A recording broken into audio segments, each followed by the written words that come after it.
Hello friends, Gayatri క్రియేషన్కి స్వాగతం.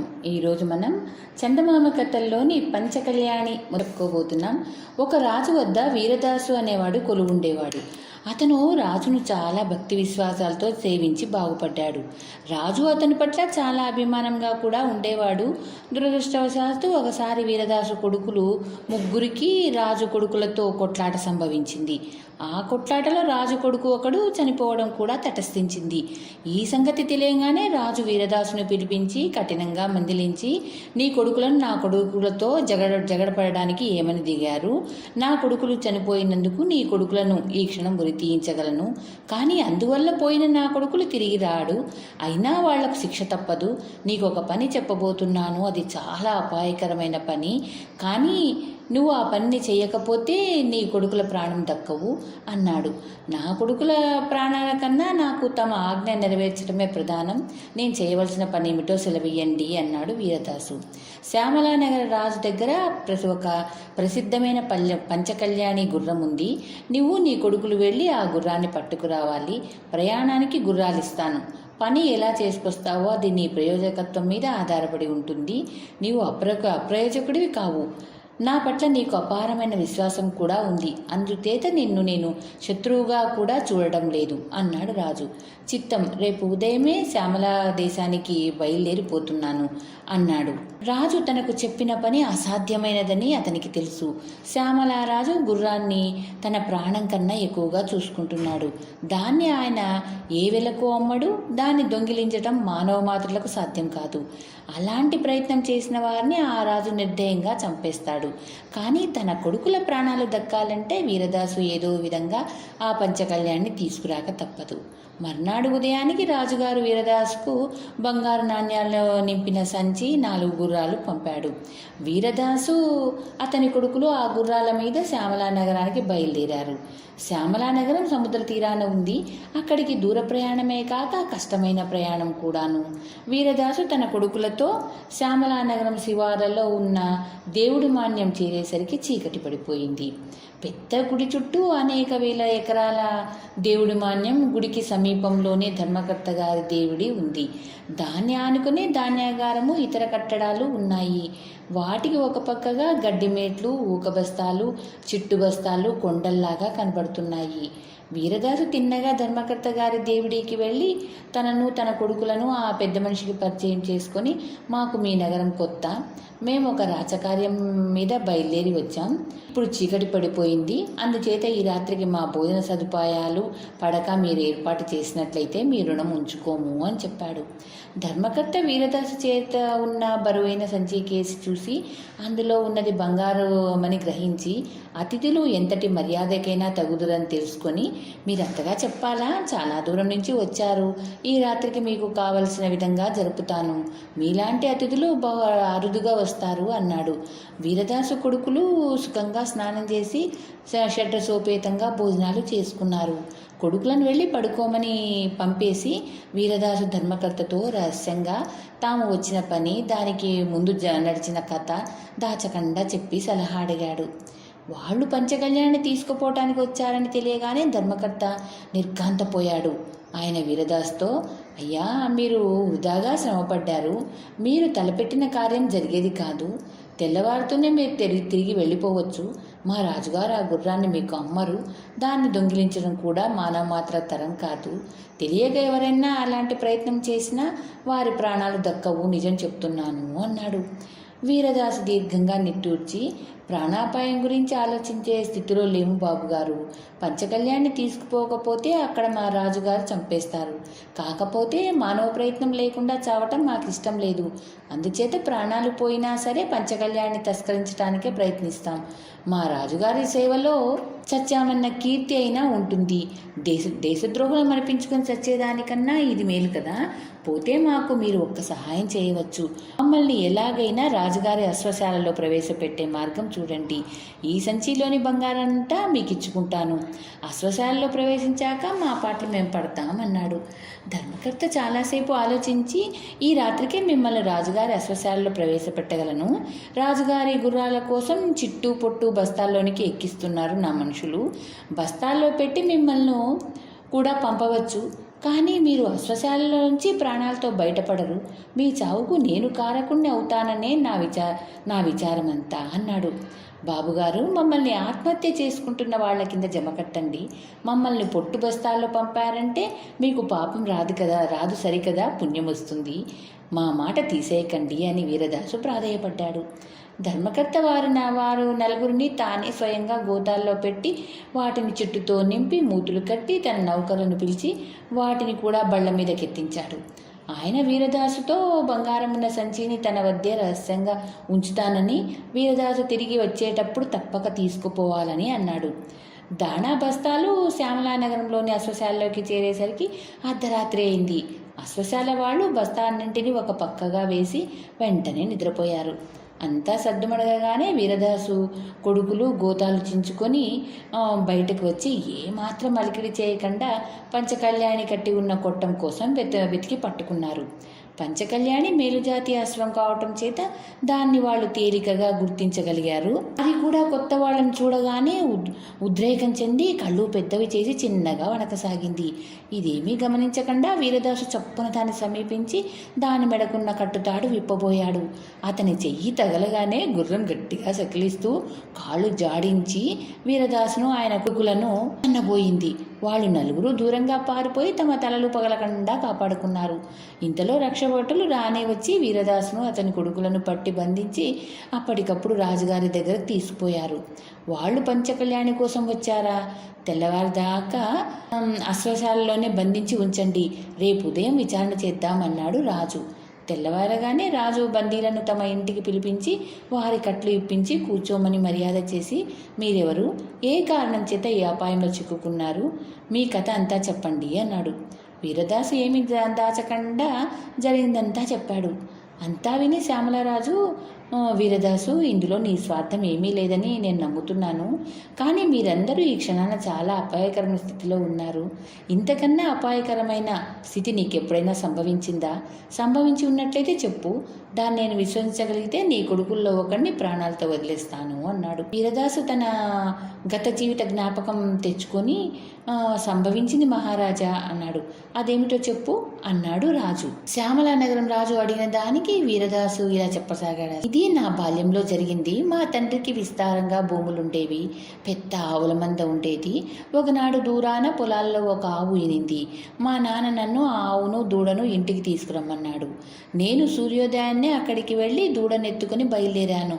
ఆవు నా వెనకాలే రాసాగింది. నేను కొద్ది దూరం నడిచేసరికి పెట్టున వర్షం ప్రారంభమైంది. వర్షం నిలిచేదాకా ఎక్కడైనా నిలవలసి వచ్చింది. కొంత దూరంలో ఏదో గుడిసె కనిపిస్తే అందులో నేను దూడతోనూ ఆవుతోనూ సహా తలదాచుకున్నాను. కొద్దిసేపటికల్లా ఆ గుడిసెలోనికి 12 పెద్ద పిల్లులు వచ్చాయి. వాటిలో ఒకటి మిగిలిన వాటికి పెద్దలాగా కనబడింది. ఆ పెద్ద పిల్లి మిగతా పిల్లులకేసి తిరిగి అరవనారంభించింది.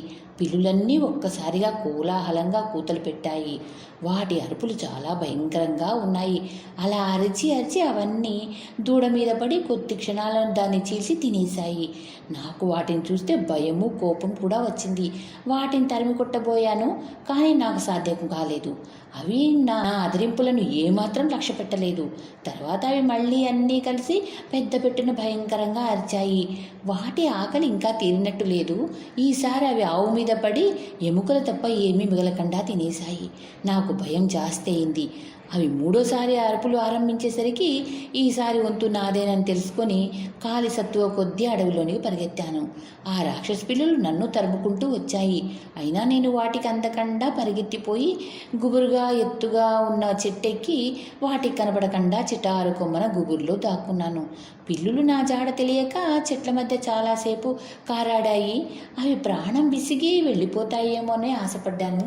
కానీ పిల్లులు నేనున్న చెట్టు కిందకే వచ్చి తన తల ఎత్తి నన్ను పసిగట్టి పైకి చూస్తూ అక్కడే తిష్ట వేసింది. త్వరలోనే మిగతా పిల్లులు కూడా అక్కడికి చేరాయి. అవి నన్ను వదిలిపెట్టదలుచుకోలేదు. వాటిలో ఒకటి చెట్టెక్కి రావటం ప్రారంభించింది. అది నాకు అందుబాటులోనికి వచ్చేదాకా ఆగి నా దగ్గర ఉన్న చాకుతో దాన్ని పొడిచి చంపాను. అది కాస్త కింద ఉన్న తోటి పిల్లుల మీద పడింది. దాంతో పిల్లులకు పెద్దగా ఆగ్రహం వచ్చింది. అది పాములాగా బుసకొట్టి మిగిలిన పిల్లులతో ఏదో అన్నది. వెంటనే పిల్లులన్నీ కలిసి నేనెక్కిన చెట్టు వేళ్లలో ఒక పెద్ద వేరును తెంపటానికి దాని చుట్టూ తమ గోళ్లతో తవ్వనారంభించింది. త్వరలోనే ఆ వేరు తెగి చెట్టు కొంచెం ఒరిగింది. చెట్టు పడిపోతుందని భయపడి నేను చావు కేక పెట్టాను. చెట్టు విరిగిందే కానీ పడలేదు. పిల్లులు మరొక పెద్ద వేరును తెంపటానికి ఉపక్రమించాయి. అది కూడా తెగిపోయేసరికి చెట్టు మరికొంచెం ఒరిగింది. నేను ప్రాణభయంతో మళ్ళీ చావు కేకలు పెట్టాను. పిల్లులు ఇక మరొక వేరును తుంచే ప్రయత్నం ప్రారంభించాయి. ఈ పని పూర్తయ్యేసరికి చెట్టు ఒరిగి నేల మీద పడిపోయింది. నేను మాత్రం ప్రాణభయంతో చెట్టు కొమ్మను గట్టిగా కరుచుకొని పిల్లులకు ఆహారం కావడానికి సిద్ధపడ్డాను. అయితే నేను పెట్టిన కేకలు వృధా పోలేదు. దూరాన చుట్టుపక్కల పొలాల్లో పనిచేసుకుంటున్న వాళ్ళు నా కేకలు విని పలుగులు, పారాలు, కర్రలు తీసుకొని 4 వైపుల నుంచి పరిగెత్తుకుంటూ వచ్చారు. వాళ్ళని చూసి పిల్లులు పారిపోయినాయి. కానీ రైతులు వాటిని చుట్టుముట్టి ఒక్కొక్క దాన్ని మిగల్చకుండా అన్నిటినీ చంపేశారు. వీరదాసు ఈ సంఘటన చెప్పి, మహారాజా, మీరు మమ్మల్ని నేరస్తులుగా విచారించి ఉరి తీసిన దానికన్నా ఆ రాక్షస పిల్లులు పీక్కు తినటం మరింత ఘోరం కదా అన్నాడు. నిజమే, నీ కథ బాగానే ఉంది. ఇలాంటిదే నీ జీవితంలో జరిగిన మరొక దారుణ సంగతి చెబితే నీ కొడుకును మరొకరిని క్షమిస్తాను అన్నాడు రాజు. వీరదాసు కొంచెం ఆలోచించి, అలాంటి సంఘటన మరొకటి ఉన్నది మహారాజా అన్నాడు. ఉంటే చెప్పు అన్నాడు శ్యామలానగర్ రాజు అడిగిన దానికి వీరదాసు ఇలా చెప్పసాగాడు. నేను కాస్త పెరిగాక ఒకనాడు సముద్ర తీరానికి కొండల్లో వేటాడబోయాను. ఒక నిటారు కొండ ఎక్కుతుండగా దాని వెనుక నుంచి పొగ పైకి లేస్తూ కనబడింది. ఆ పొగకు కారణం తెలుసుకుందామని కొండ చివరకు ఎక్కాను. ఒక కనుమలోంచి ఆ పొగ వస్తుంది. కనుమలోకి తొంగి చూసేసరికి పొగకు ఊపిరి సలపక తల తిరిగిపోయింది. నేను ఆ కనుమలోనికి దొర్లిపోయాను.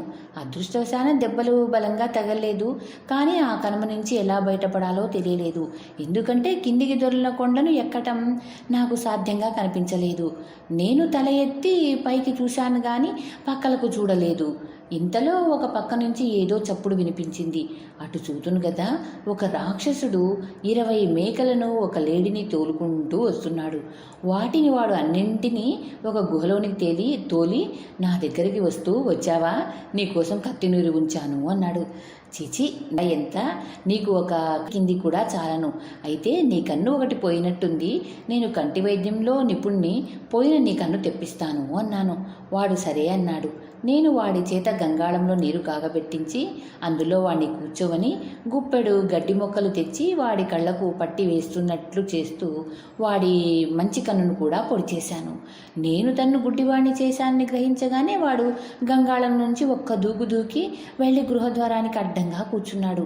అక్కడ కూర్చొని వాడు నన్ను రకరకాలుగా తిట్టసాగాడు. నేను ఆ రాత్రి అంతా గుహ గోడలకు ఖర్చుకొని కూర్చున్నాను. గట్టిగా ఊపిరి తీస్తే వాడికి నా జాడ తెలిసిపోతుందని ఎంతో భయపడ్డాను. తెల్లవారి పక్షుల కలకలం వినిపించగానే ఆ రాక్షసు నాతో, నిద్రపోతున్నావా, నా మేకలను విప్పు అన్నాడు. నేను నా వేటకతితో వాడి లేడని చంపి దాని తోలు ఒలవటం మొదలుపెట్టాను. ఏం చేస్తున్నావు అన్నాడు రాక్షసుడు. ముడులు ఒకంతటకు రావడం లేదు, చాలా గట్టిగా ఉన్నాయి అన్నాను. తర్వాత ఒక్కొక్క మేకనే వదిలాను. రాక్షసుడు ఒక్కొక్క మేకను తడిమి గుర్తు పట్టుతూ, తెల్ల మేక, నిన్నేను చూడలేను కానీ నన్ను చూడగలవు కదా అంటూ ప్రతి మేకకు పేరు పేరున పలకరించి బయటకు పోనిచ్చాడు. చివరకు లేడితోలు కప్పుకొని పాకుకుంటూ నేను బయలుదేరుతున్నాను.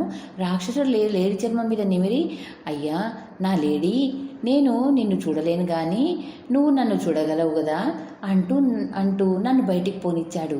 గుహ దాటి రాగానే నాకు ఆకాశము, సముద్రము, ఎండ కనిపించి ప్రాణం లేచి వచ్చినట్టయింది. ఆ ఆనందంతో, ఒరే గుడ్డి వెధవా, నన్ను పట్టుకోలేకపోయావు అని కేకలు పెట్టాను. రాక్షసుడు నా కేక విని, ఎంత మునగాడివిరా, మెచ్చుకున్నాను. నా జ్ఞాపకార్థం ఈ ఉంగరం తీసుకో అని పిలిచాడు. నేను ఉంగరం కోసం నీ దగ్గరికి రాను, దాన్నే నాకేసి విసురు అన్నాను. రాక్షసుడు ఒక ఉంగరాన్ని నా దిక్కుగా విసిరాడు. నేను దాన్ని నా వేలికి తగిలించుకున్నాను. ఆ ఉంగరం నీ వేలికి సరిపోయిందా అని రాక్షసుడు అడిగాడు. చక్కగా సరిపోయింది అన్నాను. రాక్షసుడు పెద్దగా నవ్వి, ఉంగరమా ఎక్కడున్నావు అని కేకపెట్టాడు. ఇక్కడే ఉన్నాను అని నా వేలి ఉంగరం జవాబిచ్చింది. దాని ధ్వనిని బట్టి రాక్షసుడు నా కేసి రాసాగాడు. నాకు పెద్ద ప్రమాదం దాపురించింది. ఉంగరం తీద్దామంటే ఒకంతటకు వచ్చేట్టు కనబడడం లేదు. నా కత్తితో ఉంగరం వేలు కోసేసి ఉంగరంతో సహా దాన్ని దూరంగా సముద్రపు అగాధంలోనికి విసిరేశాను. ఈ లోపల రాక్షసుడు ఉంగరాన్ని ఎక్కడున్నావు అని అడుగుతూ ముందుకు వస్తున్నాడు. ఉంగరం సముద్రంలోంచి ఇక్కడే ఉన్నాను అని జవాబిచ్చింది. రాక్షసు సముద్రంలోని పరిగెత్తుకుంటూ వెళ్ళి అగాధంలో పడి మునిగి చచ్చిపోయాడు. తర్వాత నేను రాక్షసుడి గుహకు తిరిగి వెళ్ళి అక్కడ ఉన్నదంతా కొల్లగట్టి ఎలాగో ఇల్లు చేరుకున్నాను. వీరదాస్ ఈ సంఘటన చెప్పి, ఆనాడు నాకు ఎదురైన ప్రమాదం చాలా గొప్పది. నా ఉంగరం వేలు పోయిందే కానీ నాకు మరే అపాయము కలగలేదు అంటూ తన చెయ్యి ఎత్తి చూపాడు. ఆ చేతికి ఉంగరం వేలు లేదు. శ్యామలానగర్ రాజు అతని కథను విని, నీ కథ అద్భుతంగా ఉంది, అది నిజమని నాకు నమ్మకం కుదిరింది. నీ కథతో 2 కొడుకులను కాపాడుకున్నావు. అలాంటి కథ మరొకటి ఉంటే చెప్పి నీ 3వ కొడుకు ప్రాణాలు కూడా కాపాడుకో అన్నాడు. వీరదాసు కొంచెం సేపు ఆలోచించి, నా జీవితంలో ఇంతకన్నా కూడా ప్రమాదకరమైన సంఘటన ఒకటి జరిగింది అన్నాడు. అయితే చెప్పు అన్నాడు రాజు. శ్యామలానగర్ రాజు అడిగిన దానికి వీరదాసు ఇలా చెప్పసాగాడు. రాక్షసుడి గృహ నుంచి వచ్చిన కొద్ది కాలానికే నాకు మా వాళ్ళు పెళ్లి చేశారు.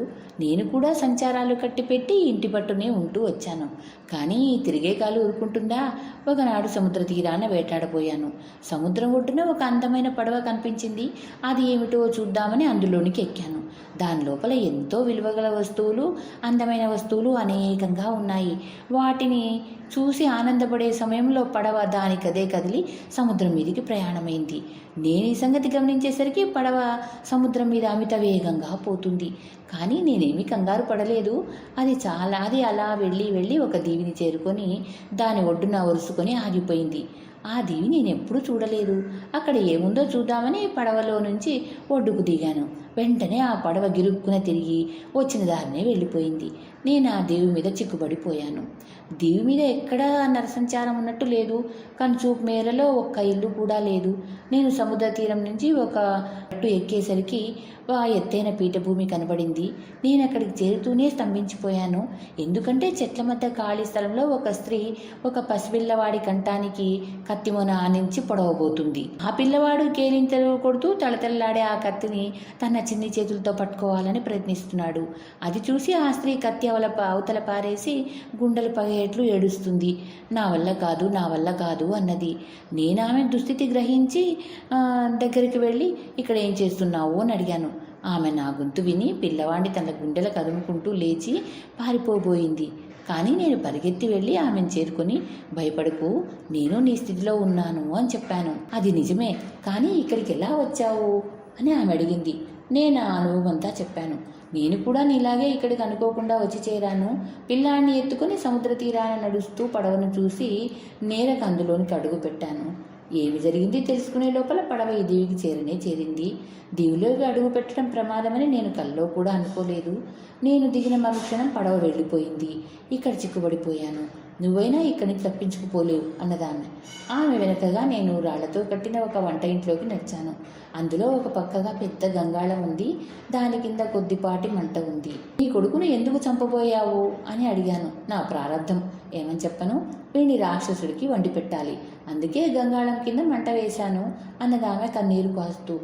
నీరు త్వరగా మరగకుండా మంట చిన్నది చేసిందట. కానీ రాక్షసుడు వచ్చి మంట పెద్దది చేస్తాడు. ఆమె ఆ మాట అంటుండగానే భూమి అదిరింది. రాక్షసుడు దూరంగా ఉంచి వస్తున్నట్టున్నాడని తెలిసింది. ఏం చెయ్యాలి అని ఆమె లవలవలాడింది. నీ పిల్లాన్ని ఎక్కడైనా దాచు, నేను గంగాళంలో కూర్చుంటాను అంటూ నేను గంగాళంలోనికి చేరి పైన మూత వేసి కూర్చున్నాను.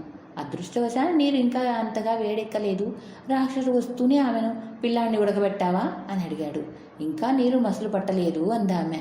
నేను నీటిలో నుంచి బుడగల చప్పుడు చేశాను. అది పిల్లాడే చేస్తున్నాడనుకొని రాక్షసుడు పొట్ట ఎగిరిపడేట్లు నవ్వుతూ గంగాళం కింద మంట పెద్దది చేసి దాని పక్కనే నడుము వాల్చాడు. క్రమంగా గంగాళంలో నీరు వేడెక్కసాగింది. నేను అందులో ఉడకక తప్పదనుకున్నాను. గంగాళం కింద భాగం భరించరానంత వేడిగా ఉంది. రాక్షసుడు గురక పెట్టడం ఆరంభించాడు లాగుంది. ఆమె గంగాళం మూత ఎత్తి, బతుకున్నావా అని రహస్యంగా అడిగింది. కుశప్రాణం ఇంకా పోలేదు అన్నాను. మూత ఎత్తి గంగాళంలో లేచి నిలబడి రాక్షసుడు మంచి నిద్రలో ఉన్నాడు. నేను గంగాళం నుంచి శ్రమపడి దిగాను. కానీ తర్వాత ఏం చేయాలి? ఆమె సైగ చేసి రాక్షసుడి పక్క ఉన్న బల్లెం చూపించింది. అది చాలా పెద్దది. నేను ఆ బల్లెం పట్టుకుని ఎత్తాను. అది చాలా బరువుగా కూడా ఉంది. ఎలాగూ చావు తప్పే దారి లేదు. ఆ బల్యాన్ని 2 చేతుల్లా ఎత్తుకొని నాకున్న శక్తి అంతా ఉపయోగించి రాక్షసుడి కళ్ళ మధ్య దిగవేశాను. అది వాడి తలను దూసుకొని జానుడి లోతున భూమిలోనికి దిగబడిపోయింది. రాక్షసుడు కిక్కురు మనకుండా చచ్చాడు. నా ఆనందం ఏమని చెప్పాను. ఆ స్త్రీని పిల్లాన్ని వెంట పెట్టుకొని సముద్ర తీరానికి వచ్చాను. అక్కడ పడవ సిద్ధంగా ఉంది. మేము దాని మీద ఎక్కేసరికి అది బయలుదేరి తిరిగి మా తీరానికి వచ్చేసింది. తర్వాత ఆమె దారిన ఆమె పిల్లాడితో సహా వెళ్ళిపోయింది. వీరదాసు ఈ సంఘటన చెప్పి ఈ సంఘటనను మహారాజు గారు నమ్ముతారో లేదో అన్నాడు. అదే క్షణంలో రాజుగారి వెనక ప్రాంతం నుంచి ఒక వయసు మళ్ళిన స్త్రీ ముందుకు వచ్చి, ఆనాడు నన్ను ఆ రాక్షసుడి నుంచి కాపాడిన వాడివి నువ్వేనా నాయనా అన్నది ఆశ్చర్యంతో. వీరదాసు ఆమెను కొంచెంగా గుర్తుపడుతూ అవునమ్మా నేనే అన్నాడు. ఈ రాజే ఆనాడు నువ్వు రక్షించిన కుర్రవాడు. నీకు మేమిద్దరం ఎంతగానో రుణపడి ఉన్నాము అన్నదామె. ఇన్ని ఏళ్ల తర్వాత వాళ్ళు మళ్ళీ తిరిగి కలుసుకోవడం ఎంతో ఆనందం కలిగించింది. వీరదాసు, నువ్వు నిజంగా గొప్ప ధీరుడివి. నీకు కలిగిన ప్రమాదాలు సామాన్యమైనవి కాదు. నా పంచకళ్యాణి గుర్రం నీదే. దాంతోపాటు నా ఖజానాల్లో ఉన్న అమూల్యమైన రత్నాలని నీకు బహుమానంగా ఇస్తాను అన్నాడు శ్యామలానగర్ రాజు. ఆ రాత్రి వీరదాసు గౌరవార్థం పెద్ద విందు జరిగింది. మర్నాడు అతను రాజుకు రాజమాతకు వేడుకోలు చెప్పి తన కొడుకులతోనూ పంచకళ్యాణి గుర్రంతోనూ శ్యామలానగర్ రాజు ఇచ్చిన కానుకలతోనూ బయలుదేరి తన నగరానికి తిరిగి వచ్చాడు. పంచకళ్యాణి లభించాక అతని ప్రభువు అతని కొడుకులను క్షమించి సుఖంగా జీవించనిచ్చాడు.